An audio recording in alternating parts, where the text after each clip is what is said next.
Hey yo, MLB Data Warehouse podcast. John's here. We got a little something different. We have Jeff Blankenberg today. Some of you probably nobody knows of him, but you may be getting his emails every morning. He's the founder of boxscore.email. So we're going to talk about that real quick on that. It's just a morning, old school looking box score newsletter plus webpage. And it's very interesting. It's a little bit nostalgic. I actually tried to copy it myself. I have my own, but I don't think it's as good as this one. Although mine does have a more of a newspaper background feel, which is nice. But anyway, Jeff, how are you doing? I'm good, John. How are you?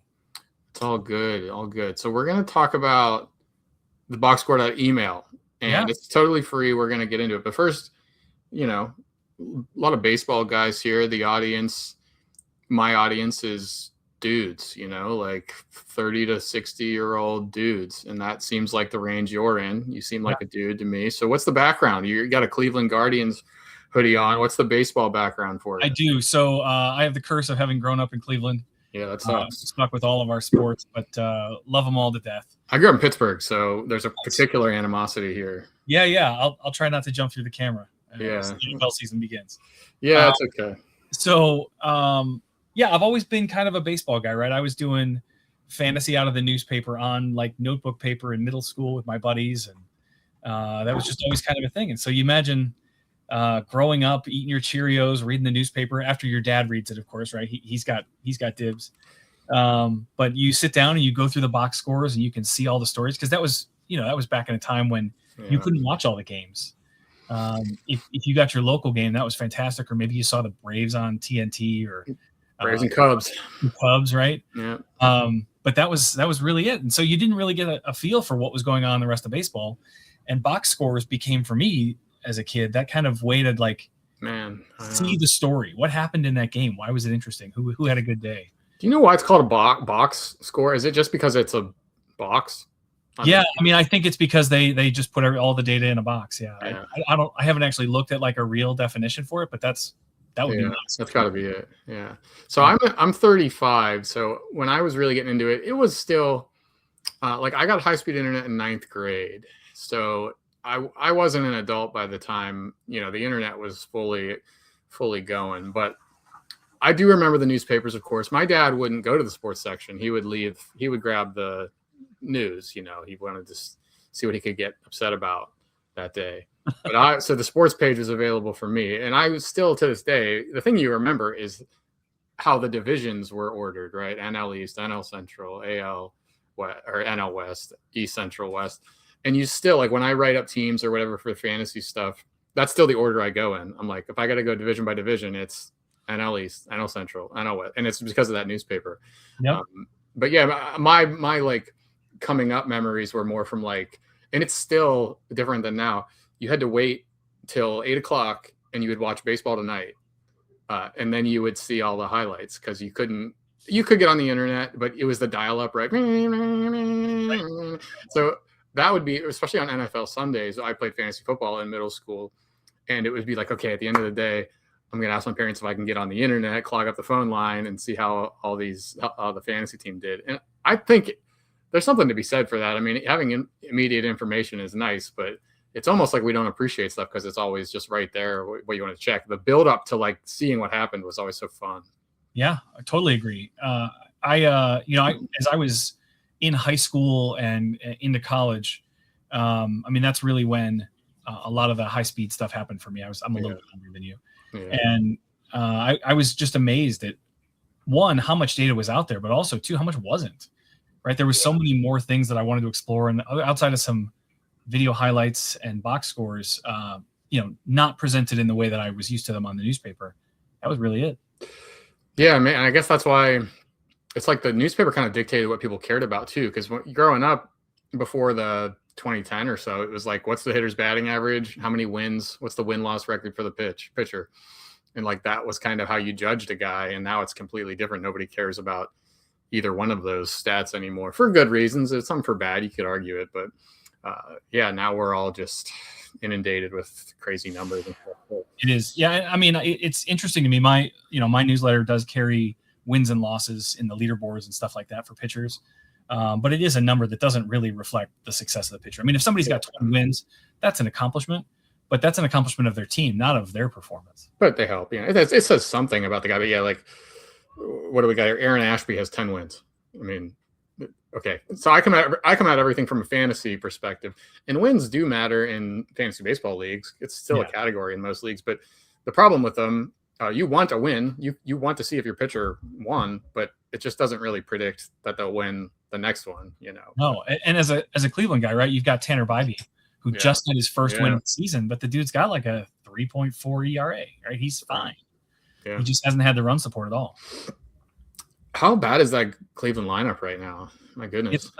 It's either going to prove itself or it's going to be a really rough month. It's going to be so bad. Ugh. Like they had one guy and then he's gone now. Mm-hmm. I don't know. What is their record still? I could learn. It's like I'm looking at your newsletter. I can find it right still here. Tied for first. How do they do that? I don't know. Every season, everybody says they're going to be terrible, and then somehow they're in the Brewers. They're in the hunt all the time. Yeah, and they're playing the Brewers right now. And it's like these teams are bad. But I think I tweeted last year at the end of the year, I was like, the Brewers are the best team ever that doesn't have any good players. It's like that's what it seems like, doesn't it? Like Gavin Williams is good, but not lately. I mean, he's been he got shelled this night for 7. Right. So and then you had good relievers and some talented young pitching, and then they all start gambling and Right. I feel like we could just spend an hour on the mistakes the Guardians make, and somehow they're still in contention. If I had all the time in the world, I would just like rotate. I would get a fan from each team and just talk in depth about every team, like every day, and just do one team a day for a month. But that's not what we're here for. You are a software developer. You were telling me a little bit about your job, but that's your background, software development. Just tell us a little bit about that, and then we'll get into this new venture. Sure. So I spent the early part of my career building websites for big brands, right? Like e-commerce kind of stuff. And I started speaking at events all over the country about things I had built for these customers. And Microsoft tapped me on the shoulder one day and they're like, "Hey, do you want to just do this full time?" And I said, "You want me to just build cool stuff and tell people about it?" And they were like, "Yeah, that's a job here at Microsoft." And I was like, "That sounds incredible." And so that I found out that's called technical evangelism. It's a thing that exists at most tech companies anymore, especially if developers can use their stuff. And so I did that for 9 years. I was the chief evangelist at Alexa for another 7, where I learned a lot about how to get computers to talk to humans and vice versa. And then since then, I've been at DigitalOcean. I've been at IBM. I've been at a few other places, but I'm at a place called Dynatrace now. But yeah, always been a software developer. Always been building this entire time. I just Googled it. We talked about this word evangelism before the show, and the dictionary does say it's the act of spreading the Christian good news of Jesus Christ. So you and I both said, like, I don't think the word literally by the literal, like that's the word literal means what does the word mean? Right. I got to guess it just meant to spread information, but you could argue here that that's been. It does, and oftentimes people will use a different title, which is developer advocate, because that is a lot more of what it is, kind of on a two-way street, right? I'm in the company advocating for our developers to make sure that the tools work the way they're supposed to, and make sure that things are going the way that our customers, our developers want them to. But I'm also advocating for our company to developers about the latest features and what's new and what's great and whatever. So it's advocacy is another word that gets used kind of interchangeably. Okay. Yeah. Don't need to get hung up on that anyway. But let's show the newsletter. If people want nothing else, go to boxscore.email. Very simple. And subscribe to it. Tell us how it works, what you get, what the situation is, and show it to us if you can. Yeah. I think you have to pop it up on the screen, right? Oh yeah, you're already doing it. Yeah. Here we go. So there it is. Looks a lot like a newspaper, as everybody would kind of expect. And the basic idea is I start with standings and leaders. These get updated every day. This is the web version. Obviously, you get an email version as well if you click that black button up in the top corner for subscription for free. All of this is totally free, but we have all the standings. I even include the wildcard standings. And then down here we have all the games that happened yesterday, just the scores. We have the games that are happening today. So my Guardians are playing Milwaukee like now, I think. And then we jump into the box scores, and this looks, pretty much exactly like what you would have seen if you looked at a newspaper 30 years ago. And so it shows all the players by their positions, what their stats were for that game.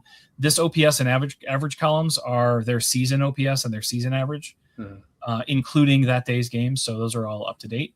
And then we have things like scoring plays down here, so you can kind of read through and see how did that thing play out. And that just goes on and on forever until all the games are covered. And then down here at the bottom, I also include transactions. So what happened with the guys on your team, right? We just sent a guy down for a rehab assignment to AA. So that kind of stuff is in here every day as well. So you can kind of see what your team is doing with their players and what's going on. But there's some things hidden in this, both in the email and on the web. You may have noticed as I move my mouse, like these all kind of highlight. Yeah. So if I click on the Guardians, there is actually a Guardians specific page that shows you their division, their most recent box score, but then also full team statistics and advanced stats for that team. And these are all up to date, obviously, as well. It shows when their upcoming games are and just their transactions. And you can subscribe to just this page as well. So if you just want to know your team, you can just subscribe to those as well. Yeah, that's cool. For me, it's like I have to every morning I write two things at least. I write this daily notes post for the fantasy newsletter. So I have to I'm kind of watching the games, the scores as they go and stuff. I'm keeping an eye on live game trackers and stuff. So even in the at night, I kind of know what happened already. But yeah, I've pulled these up, and again, I have my own. But for people that just kind of want to wake up and have a cup of coffee or something and kind of just see the basics, there's still a lot of people that probably most people just kind of care about the more basic stats. They don't really care if a guy hit a ball 116 miles an hour last night or how many whiffs a guy got. You just got that. So this is like an awesome one-stop shop. I didn't even know about the team pages there, and this is blown up pretty well. So this all happened in the last few 30 months. Okay. Yep. So where was the inspiration, and how fast did you come up with it? What was debugging like, and how's the success been? How many subscribers has it got? Yeah. So the first day that I published emails was May 16th. On May 13th, there was another sports journalist. His name's Kendall Baker. He works for Yahoo Sports. He posted a tweet that said basically, man, I think I should build a newsletter where I just get the daily box scores in my email. That would be awesome. And I read that and I was like, yeah, that would be awesome. I could build that. And so on May 14th, I built it. And on May 15th, I retweeted back to him and said, hey, that thing you were talking about, I built it. Let me know what you think. And he kind of blew it up a little bit on his Twitter. I saw that too. Yeah. That tweet was big. Sorry?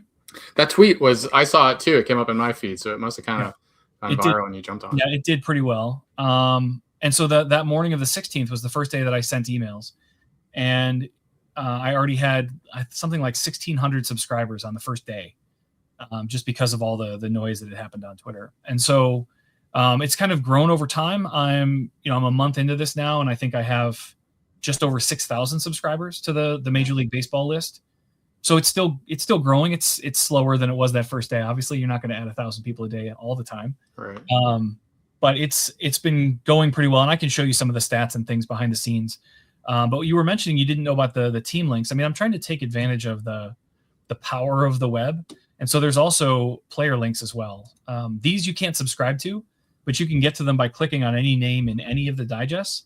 And this shows you that player's last 15 games, as well as all of their advanced stats and fielding stats. So all of this stuff is here. If you open your email and you're like, oh, I wonder who this guy is, or I wonder what he's been up to lately. You can click on any name anywhere, like any box score anywhere. You can click on any of these. That's incredible. But I didn't want it to make it ugly. Like, it still needs to look like a newspaper. So there's not. Yeah, that's huge. That's the appeal, because there's a million tools out there. Everybody and we'll talk about this AI stuff.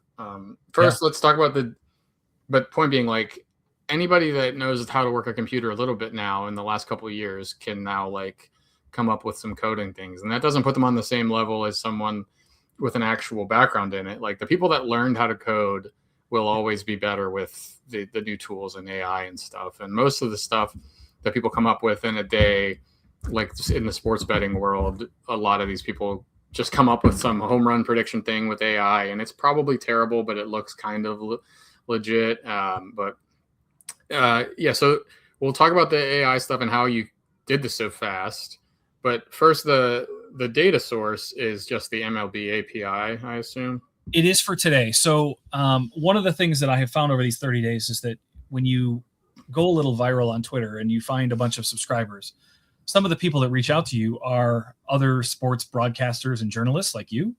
But there's also people that work in the industry, right? They have their own newsletters, or they're ad brokers for people that advertise on these kinds of properties.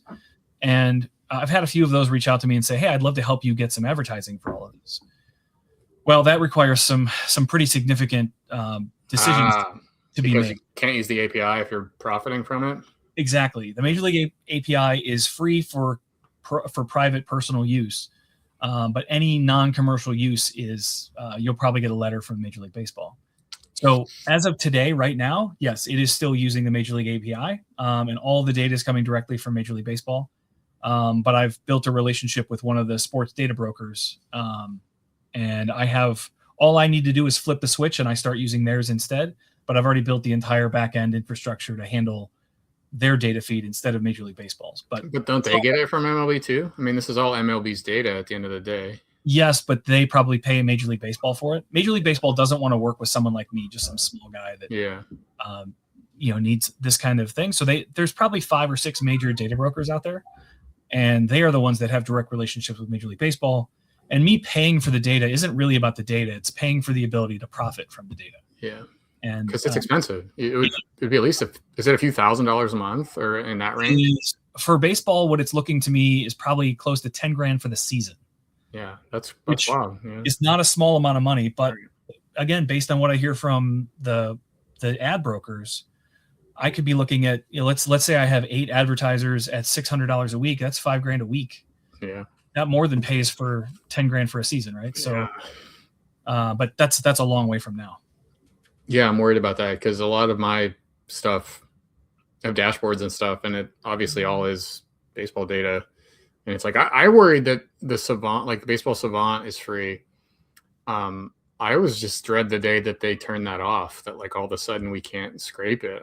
I guess that's not really in their interest because people like us taking the data and doing stuff, fantasy baseball, even the betting people, baseball's certainly not shy of betting partnerships. Like all of that brings attention to the game. So I think they probably benefit from people taking the data and running with it.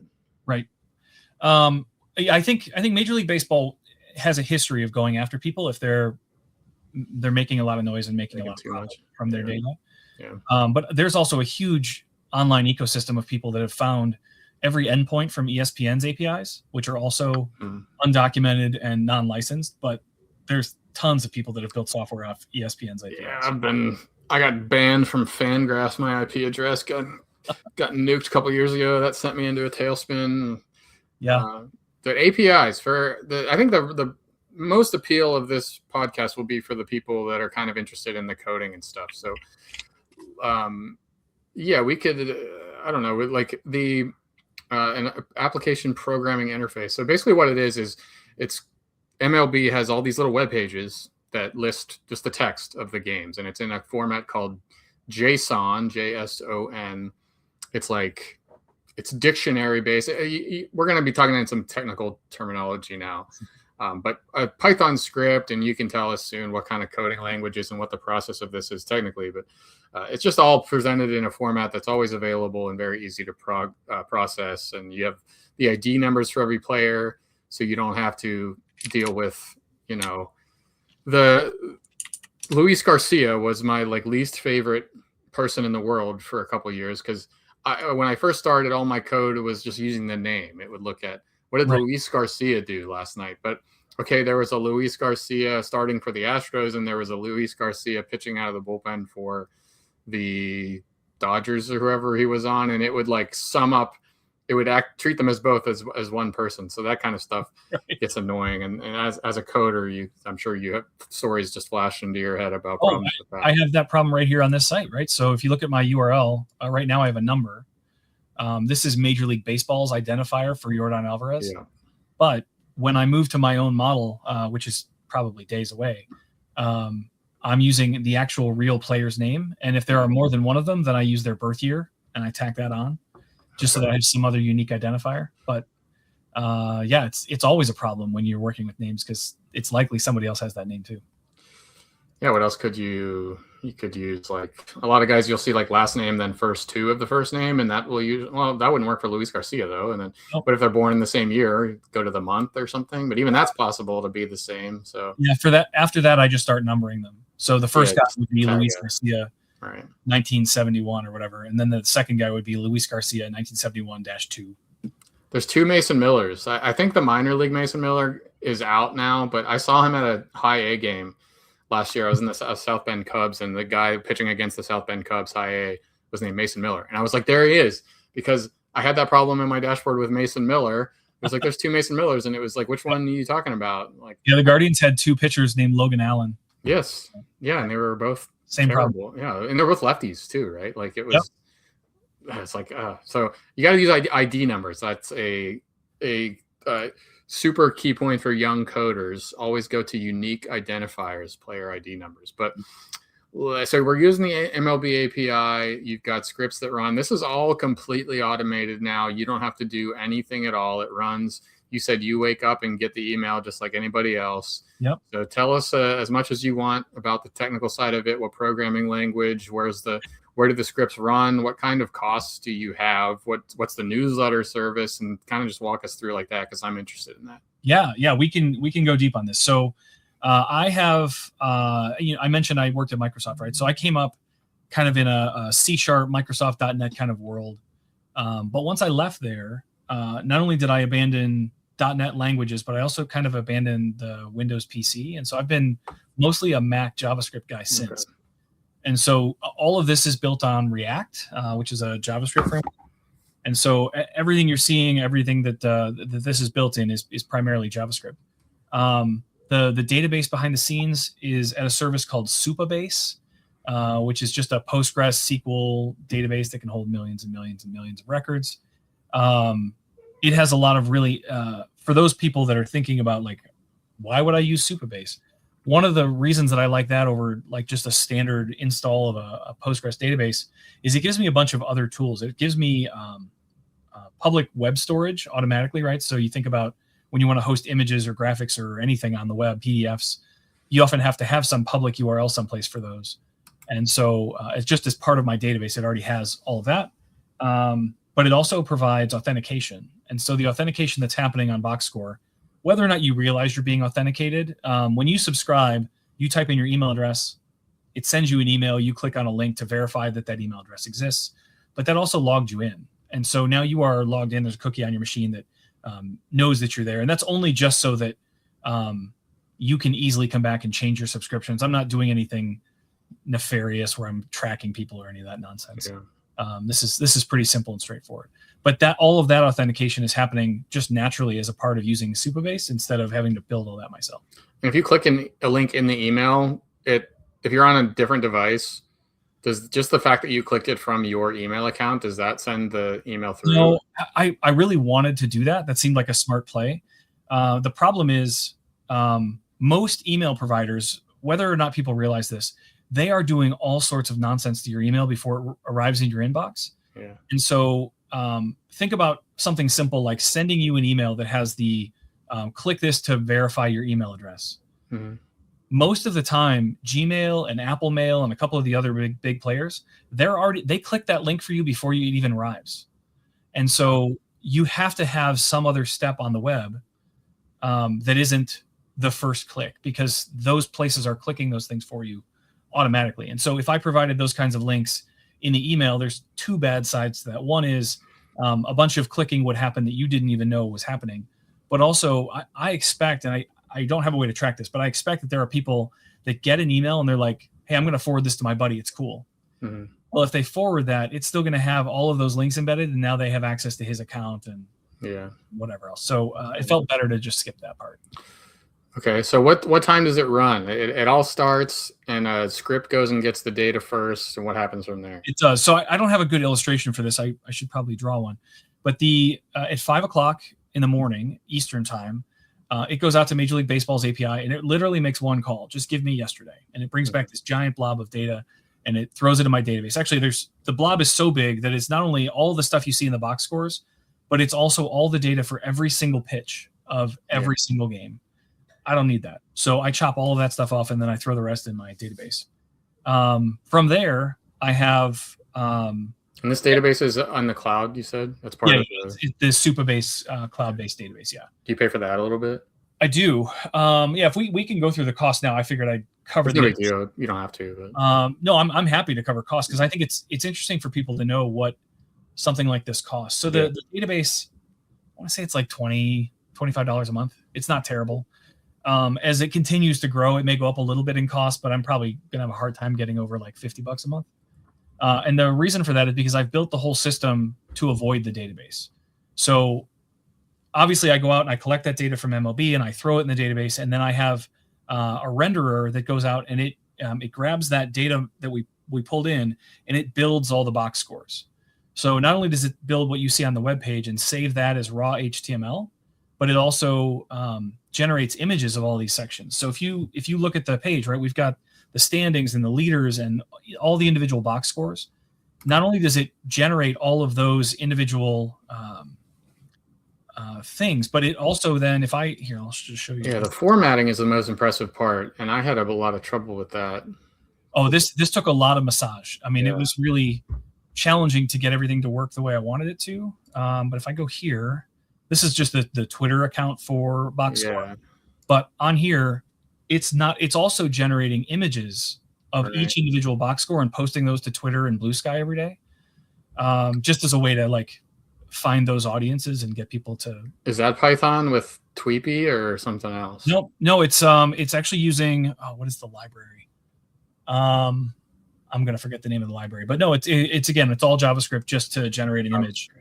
But it's basically rendering the image as it would on the web and then taking a screenshot of that and saving it as a PNG. And so this is what my feed looks like every day on Twitter. But that's another cost because Twitter Premium is required to get and you actually have to pay. It's like what? It's like a couple cents per tweet, something like that. I have automated tweets as well. Yeah, I had to put some money in the developer. Provide links, which you can see. I don't provide any URLs here. Wait, say it again. I cut you off. If you don't put any URLs like links in your tweets, they're really, really cheap, like half a cent maybe. But if you want to put a URL in them, they're like 20 cents a piece. To keep people on Twitter, you think? Yeah. So if I no, like these are fine. These don't count for anything. But I know, but they don't like external links because it takes people off the addictive. It does, and it benefits you, right? Too. I want to send people to my store or whatever it is. I'm willing to pay more for that kind of benefit. Yeah. So for right now, I don't have any links in the Twitter feed. Blue Sky does have links on everyone, but I do have, a link right here in the bio. I was actually just thinking about how I could embed a URL, at least so people could see it in each one of these images because it's not there right now. But anyway, those images are getting generated. The HTML for the web, the HTML for the email is all generated at like 5:15 a.m. And then at 5:30, it takes that bundle, the email HTML, and it fires it off to a service called Resend, which is just I don't know if I'm logged in here. That's another monthly cost, though. This is the expense. This is where most of my cost is. Yeah. Sending 6,000 emails a morning, that's not going to be cheap for them. Well, and it's more than 6,000 too. Yeah. It is much closer to 8,500 at this point because I have those team digests. Right. And so I'm sending 6,000 of the MLB one. But you can see in here what this gives me is every site. I really shouldn't be showing a lot of people's emails on screen. Yeah. That's the idea, is that it will show me what was blocked, what was bounced, and I have my entire system. If your email bounces 2 in a row, you're unsubscribed. Takes off. Nice. Because I don't want to be sending emails to an address that's bouncing them anyway. And then of course I have a whole set of tools here, and you can kind of see how this goes. So these are UTC times, so this is more like London. But 9 a.m. it generates, 9:15 it sends the emails, 9:45 it sends the team emails, and then 9:20, 9:25 that's when we post to Twitter and Blue Sky. I tried playing with Facebook. They've made it so impossibly hard to do things there that I'm not currently posting there at all. And then behind the scenes, I am actually running. I have full NBA and full WNBA running right now. The NBA season obviously just ended, so it's turned off. It's not sending. That's why it says no sends yet here. But the WNBA is fully working. Like if somebody wanted the WNBA box scores every day, they could have it right now. I just haven't published it to anyone because it didn't feel like I'm a big fan of what the WNBA is doing for women's sports, but I didn't feel like this should be my second sport. It just happens to be the timing of the season that we're in. And so I'm going to kind of hold back on everything and launch all of the new sports that come out this fall: football, basketball, baseball, hockey, college football. Okay, sweet. So more coming. Yeah. The formatting. Did you have? Go ahead. Okay. Did you have? Say what you were going to say, but I'll lead the next question. That only happens if I can start finding some advertisers, though, because these seasons are going to add up pretty quickly. How would an ad work? Just like text in the email? Say that again? How would the ad work? You would just like throw some text at the top of the email? Or? So actually, at the very top of the page, this is actually an ad. Yeah. Okay. And then I can show you here. Maybe we should talk about putting an MLB Data Warehouse ad in there. I would love that, man. So I have a page to kind of demonstrate what ads could look like. So this is the one you just saw at the top of the page. Yeah. And then I have things that we can fit like below the standings that are kind of these smaller, labeled as advertised kind of things. And then I have these kind of display boxes and then like basic classified. So I'm trying to make this still adhere to like, this looks like the web, or it looks like a newspaper. Yeah. But there's lots to figure out. And so this is kind of a good glance at the data about my subscribers and daily impressions and all that. But I'm still working on this piece and figuring out what the best route is for all of this. Cool. So tell me, because I did one. Let me show mine real quick. Yeah. Because I saw the same tweet, and before I saw you did it, I think this has ended up how you and I came to talk. But I was like, oh, I could do that. You know, Claude could bang that out. I already know where the APIs are and stuff. Of course, Claude knew that anyway. Like, I didn't even need to really. Before, you at least had to tell it stuff. Like, the AIs wouldn't really even know sports. So you'd have to explain how sports work and what you need and stuff. Yep. But now they're, like, pretty well-versed in that. But here's mine. Like, it is not nearly as good looking as yours. And I tried the email newsletter, and it looked terrible. Then I gave up on it because I didn't want to spend cost on it, and I really didn't think it'd be worth the time. But yeah. So I got that newspaper background feel, whatever. I look at it every once in a while, but yours is better. So when people have asked, I've just been kind of pointing them to boxscore.email. But the trouble is, here's yours again. Yeah, like getting things to line up and bold text and all this stuff. Tell us about that. Also tell us like, how much of the AI did you use? Did you like start there and then tweak it by hand, or how'd that work? Well, one thing I wanted to show you is that down here at the very bottom of the screen, I have a little button, and it does provide exactly what you're describing. So if I click this, you'll notice it looks a lot more like a newspaper now. Like I've got that. Oh, nice. Behind it. I didn't love this. Like I felt like the stark black on white was pretty clean, and so that's my default. But if people discover that button, I just saw that. Yeah, that is cool. So the layout, for the most part, it came together. I definitely had some challenges in just in basic tables, right? Like this thing is also very responsive. So if you get it too small, you'll see that things start to stack. Phones. Let's talk about phone screens too while you do this, because phone screens are a real problem. Phone screens about here. Yeah. And I have to manage all of that, right? So there's this entire concept in cascading style sheet CSS that allows you to kind of set limits on where things should fall and how they should rearrange. And so you'll notice as I go down this, like everything has now gone down to one column. Yeah. It's not trying to fit everything into a really small space anymore. And as I make the screen really wide, everything kind of flows back in the way it was before. This works really well on the web. It does not work super well in the email. And so that's why in the email view, you only see this view. This is typically cuts off. It typically stops, and then it tells you to click off to the browser. Yeah, you're a Gmail user. That's why. Okay. So that is only a feature of Gmail, if we can call it a feature. And it's the first 102 kilobytes of your email will come through in Gmail. Anything more than that, and they will say, "Hey, you got to click here to read more." And there's no way around that. There's just too much data in all of this to worry about that. But I will show you. I have this as I've been working on laying all this stuff out. I have this preview that I built for myself. I'll make this nice and big. can So I have, if I go side by side here, this is me working on getting off of Major League Baseball's API. So this is the Major League Baseball side, and this is the other service that I'm looking at. And anything that's yellow is different. So it's built both profiles based on the individual data sources, and then it's comparing them. But one of the things that I noticed pretty quickly was that they were not always staying exactly matched up. And so I wanted to figure out, how do I get these things to line up? How do I get all of this stuff to work properly? And what was the thing that I wanted to show you here? Oh, with email. If I do that, and let me shrink this down a little bit again, so we get some narrow boxes. I wanted to see where that line is. And so in my preview, there's a red line here eventually. Yeah, it shows me exactly where Gmail will crop it. Okay. So all of these things are little things that I've had to kind of learn and build for myself to say like, oh, okay, I can kind of see where Gmail is going to cut this thing off and why. But unfortunately, there's no way around that. That's just their rules.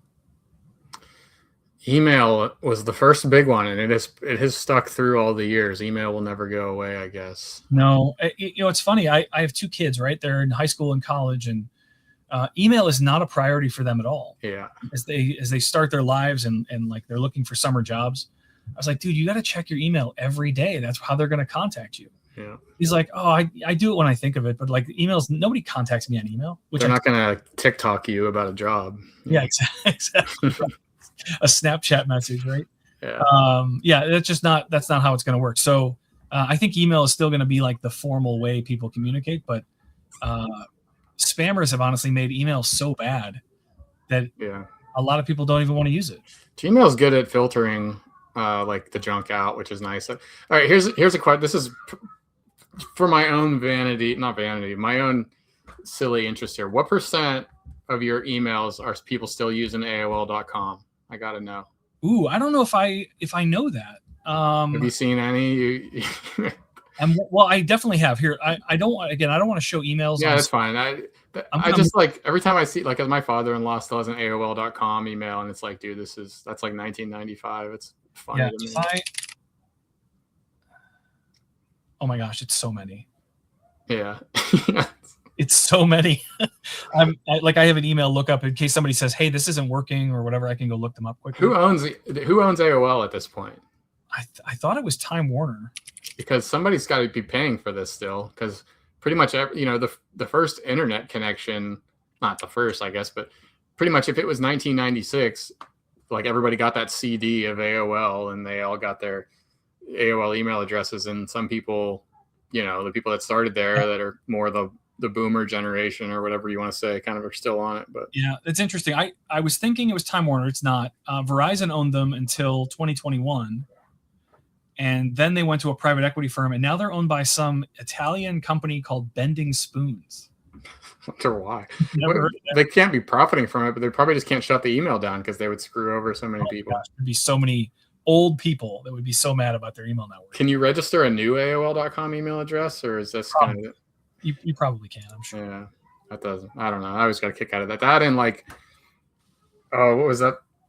There's another old email client that some people still have that. Yahoo. Yahoo. That's still like a popular. Hotmail. Business. Yeah, but it was some. It's a funny name. I forget, but back in the Netscape days and Globalscape or something like that. Isn't that what it? I don't know. So I got a church. We got a church down the road. I do a lot of technical stuff for them, and it's an older congregation. And it's like every email I get is like AOL and whatever that one I'm trying to think of is. But okay, AI stuff. Which one did you use, and what was the involvement of that? So for me, it's been all Claude Code. There's a lot of different ways to use Anthropic's tools. Claude Code is hands down the thing that kind of changed software development for me. Yeah. You and I were talking before we started this, but I've always been an idea guy, right? I've always got something I'd love to build. I also built earlier this year, this huge website for basically trying to find every baseball card.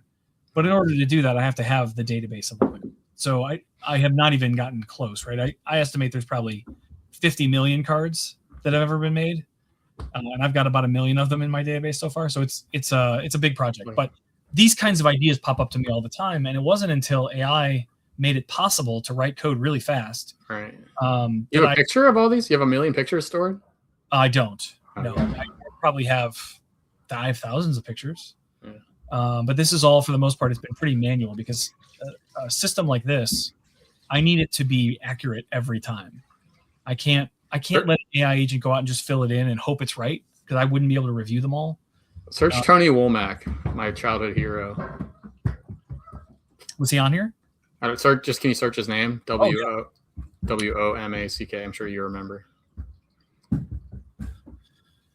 I loved this guy in the '90s as a Pirate fan. Tony Womack. He won cards in the system. He won a World Series with the Diamondbacks. I think he even got on a Hall of Fame ballot one time, which was really funny because he wasn't that good, but that's funny. He was like the little guy. I was always a little middle infielder in Little League that couldn't hit for power, but that was who Tony Womack was. Yeah, so I entered some set from 1998. I've got 3 of his cards in here, but this is just a labor of love. I just continue to add. You can go buy these? There's a link to go buy them, or what? Yeah, if you click on this, it says, hey, let's go to eBay and find that card. Sweet. And there he is. How does it do that? It searches there's a card ID number or something, 174. Yeah, so in my system, this is the card number, like on the back of the card. Okay. And so it's just using his name and that number to do a search on eBay. So the unique identifier there would be like the card manufacturer of the year and that number. Mm-hmm. But usually, just a card number and the name alone is usually enough. Yeah. So it's rare a player has the same card number across multiple sets. Yeah. Unless it's like Shohei Ohtani or Aaron Judge. Aaron Judge has been 99, the card 99 in like 100 sets. Right. And Shohei's been number 1 in so many. Okay. So Claude, you've got a newsletter service. You got to pay a little bit for Twitter or X. Yeah, I mean the Twitter stuff is so minimal. It's a couple bucks a month. It's not very much. Yeah, and you got a tip jar here. Has that been? People. What percent of people click a tip jar? Probably 1% or something. It's like 5% people click it. Yeah. It's way less than that contribute. But in the 30 days, I've got over $800 in donations, which is that'll cover a couple of months of running this. A bunch of people give you $5 or something like that. Exactly. Yeah. I had one guy give me 100 though, which was really nice. But we were getting into cost, right? I said I had a database that's about $25 a month. I have hosting on a service called Vercel, which is where the whole app runs, and all the scheduled jobs happen and all that kind of stuff. That's probably another $25 a month, so we're at $50. But the emails are really where it gets expensive. I'm paying I think it's $35 a month for 100,000 emails for a month. But remember, I'm sending 8,000 a day, so 8,000 times 30 is 240,000. So I'm double that. That's pretty appealing to an advertiser, I would guess, especially because you can target it. Like, hey, I've got a bunch of I don't know, 35 to 70-year-old men. You can target that pretty well. Exactly right. Where did my admin go? Anyway, the thing I was going to show you is that I have in the Major League Baseball one. I have all of those individual team digests as well, and you can see the subscription. I mean, they're not huge. It's this column here, but I've got a few that are already over 100. But that's another 2,000 emails that go out. The Red Sox and Yankees. That's not surprising. The Twins. A lot of Twins people. Yeah, there's a big prominent sports journalist in Minnesota that talked about service, and so he helped bump those numbers a little bit. Nice. All right. Well, we'll get you some more people here. There's probably only a few hundred people that listen to this podcast, but it'd be great to have them. And honestly, to get some feedback too. I'm looking for people that want to have a voice in like what this is and how it can be better. One of the other things I added recently was you also see there's a games button here. John, I don't know if you and I talked about this yet, but I was trying to build some games that are kind of like the New York Times games. Yeah. And so this, I haven't even played today's yet, but this is Stat Sharks, and it basically today's game is hits, and I hit start, and now I have to say, okay, did Freddie Griffin in 1993 have more hits than Ichiro in 2004? I think it's probably Ichiro. Yeah, but it could have been an injured season or something like that. Exactly right. All right, I got Gary Matthews and Morneau. I think it's probably Morneau. I don't know anything about Gary Matthews Sr.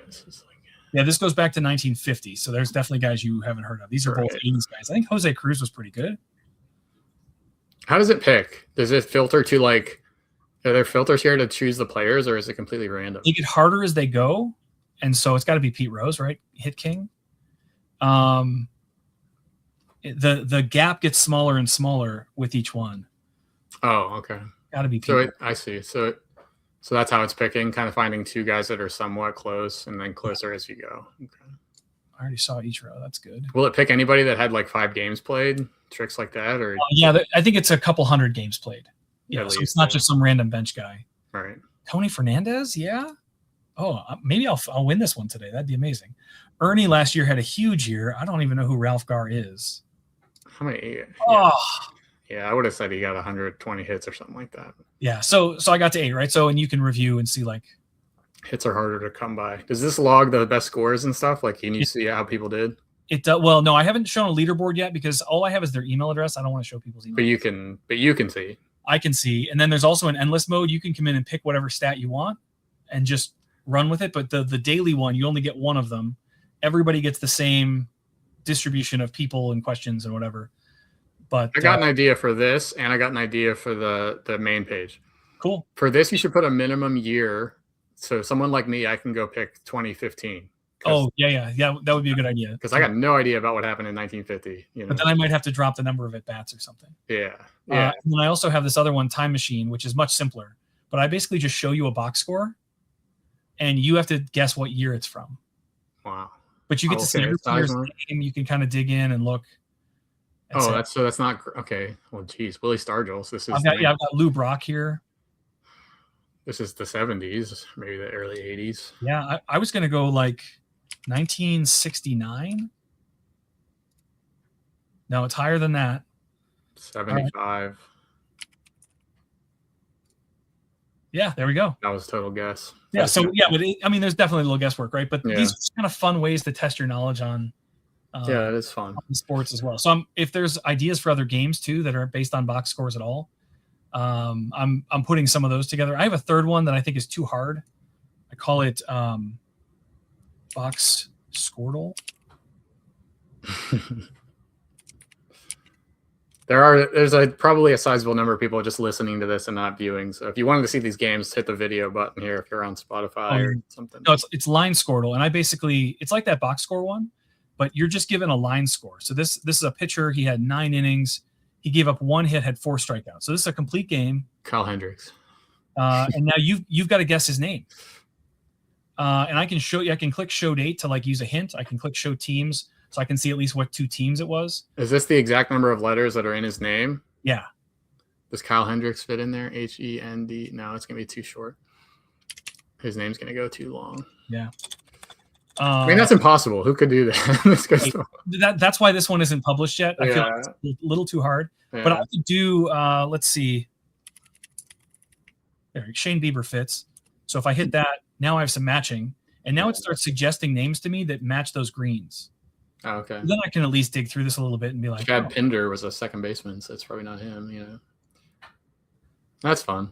Yeah. My other idea for the main page is last 30-day leaderboard. That would be interesting to fantasy players. You know, like put apart. I don't know. You only have so much space. You don't want to overload it, but I'm always kind of looking at the last month. Fantasy Digest, a Gambler's Digest. For the things that people really care about, looking at like trend lines and stuff like that. Yeah, a lot of that stuff's misleading anyway. That's the problem with baseball. Like everybody wants to know what's happened in the last week, thinking that will predict what'll happen this week, but that's not how it works at all. Like not even slightly, right? Yeah. So, what? Before we get out of here, you've always been in coding in this space, and I think there's probably some younger people in their mid 20s, early 20s, maybe some college kids that are interested in getting into this stuff. What's your advice to them, just generally? Anything? I actually just wrote an article on this exact thing. So my advice to anybody, especially with the AI stuff, which can be pretty intimidating, and as you look around the media sphere, right, there's always somebody talking about a new way that they found to use some AI tool to really solve a big problem. Turn off all of the noise, turn off all the hype, and just sit down and build something. Yeah. I don't care what it is. It could be something to help you manage your food shopping for the week. It could be a to-do list, but like sit down with AI, have a conversation, and have it build something for you. And then look at the code, see how it works, see what it did. And one of the things that I think a lot of people forget is that you can continue to stack AI on top of AI over and over and over. So it builds something for you and you're like, okay, cool. Now how do we get this in front of users? Okay, well, now you're going to need to host it. Let me walk you through how I would recommend hosting this. You don't have to know how to do most of it, but you have to be able to know to ask the right questions for sure. And it helps if you're in college. I'm guessing there's going to be AI majors if there aren't already, but you'll get ahead eventually if you learn the basics of coding yourself. You like write something completely on your own and at least start to get the feel of what it is, because I'm sure there's a lot of people out there that have an AI write something and they have no clue what they're looking at. And I guess you don't really have to, because if there's a problem, AI debugs itself. You don't really have to know, I guess. But I mean, you still have to be able to know, like, hey, there seems to be something broken or something not working, because it won't always notice that. Most of the time it does. And again, with the right instructions and the right prompting is huge. Yeah, you can get it to figure those things out. The other thing I'll tell people is that anytime you prompt AI for anything, end your sentence with, do you have any questions for me? Yeah. You'll be blown away by how insightful the questions it comes back with are. And it helps it really clarify the task it's trying to accomplish. Yeah, I just had it help me with this like game simulation script, and it uses my projections. Right. I did all that manually. I wrote this, thousands of lines of Python code to project each game for fantasy DFS purposes. But, because I built it 3 years ago or something like that, but it used those as a base. What's up? What's your accuracy rate like? I don't know. It's competitive, I would say. Like, I think it's definitely better than the free projections you would get. It's pretty good. I mean, they all make sense when you look at it. It's projecting Aaron Judge for the most home runs every day or whatever it is. So it's been fun. Yeah. But you can't predict the future. But if you're going to bet, if you're going to play DFS, like, you have to use projections. So that's been fun. So, all right, cool. So boxscore.email, go check that out. Totally free. And there's more sports coming, but use the tip jar, because this stuff, I don't think Jeff, I had one more question I was going to ask you, but Jeff's not, you're going to probably just take the money and, keep operations going. You're not just going to go spend it on vanity or whatever. So no. Always good to support. The tip jar is just to keep this thing rolling. Yeah. Until I can find advertisers. If I start getting advertising revenue, I'll probably close the tip jar. Yeah. It's not about getting me an extra coffee. It's I mentioned it's $35 a month for 100,000 emails, but that second 100,000 probably cost me about $150. Okay. All right. I'm going to ask you after the show how much for a week of MLB Data Warehouse ads. But one more thing. You said you have kids. So what, I don't know about your situation, married or whatever, but what's your family think about all this? Do they think you're just some like nerd or what's the every time I come running out of my office for some cool thing I just built, like I built a whole module to be able to insert those ads into the digest automatically, right? Yeah. I came on, I was like, you're not gonna believe this, check this out, this is so cool. So I just get full eye rolls, like it's like congrats. I know how it feels. I don't even really like bother. My wife's very supportive, but they just have no clue what you're talking about. And yeah, exactly. The interest level is kind of low, but she likes that we're making some money with it. I'm doing way better than I ever thought I could with fantasy baseball stuff. So that's amazing. Cool. Boxscore.email. Thanks, Jeff. We'll talk to you next time. Everybody go check that out. Thanks for listening. See you next time. Bye, everybody.